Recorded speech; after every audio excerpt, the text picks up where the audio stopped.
Hello, friends. Today I am going to talk about the Srimad Bhagavad Gita. All of us have heard about the Bhagavad Gita at least once in our life. So, let us know what is this Bhagavad Gita.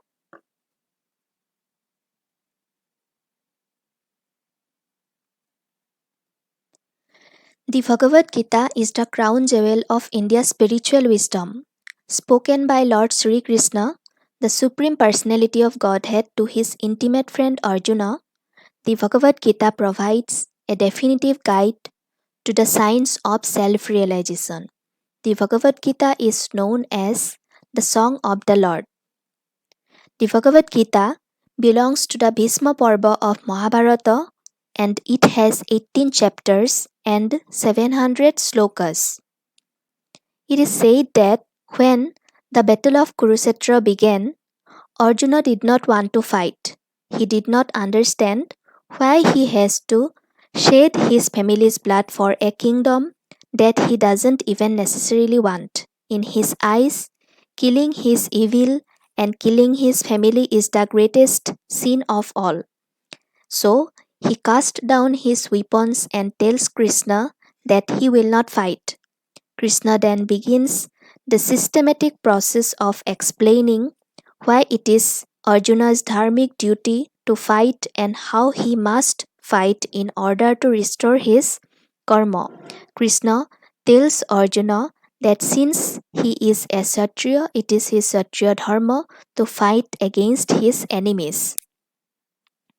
Krishna first explains the samsaric cycle of birth and death. He says that there is no true death of the soul, simply a slowing of the body at the end of each round of birth and death. He also says if a person completes action selflessly in service to God, then they can work off their karma, eventually leading to a dissolution of the soul, the achievement of enlightenment, and end to the samsaric cycle. But if they act selfishly, then they keep accumulating debt, putting them further and further into karmic debt. Krishna also says that death is certain of that which is born, and birth is certain of that which is dead. Therefore, you should not lament over the inevitable.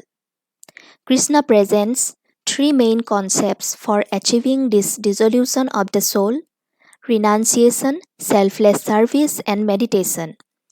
All three are elements for achieving yoga or skill in action. Krishna says that the truly divine human does not renounce all worldly possessions or simply give up action, but rather he finds peace in completing action in the highest service to the Lord.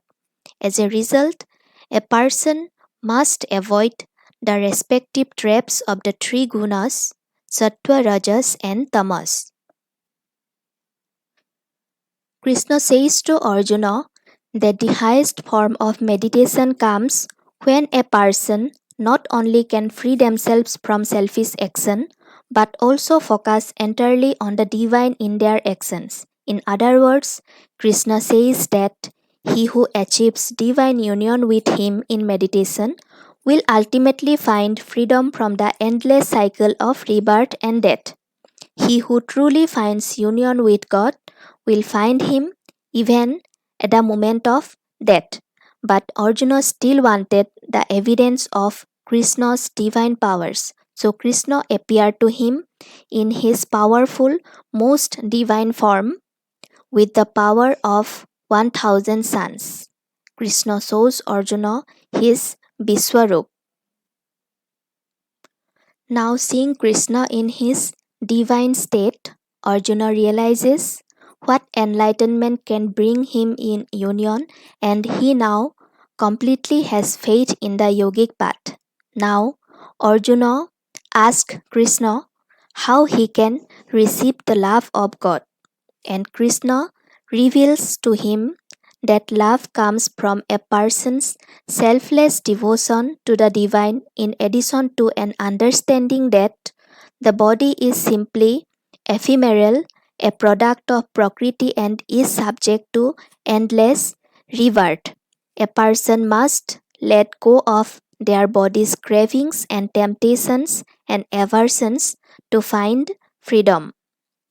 The Gita ends with Krishna telling Arjuna that he must choose the path of good or evil, as it is his duty to fight the Kauravas for his kingdom.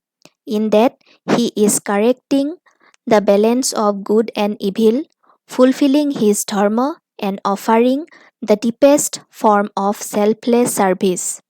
Arjuna understands and with that proceeds into battle. So, this was about the Srimad Bhagavad Gita. Thank you.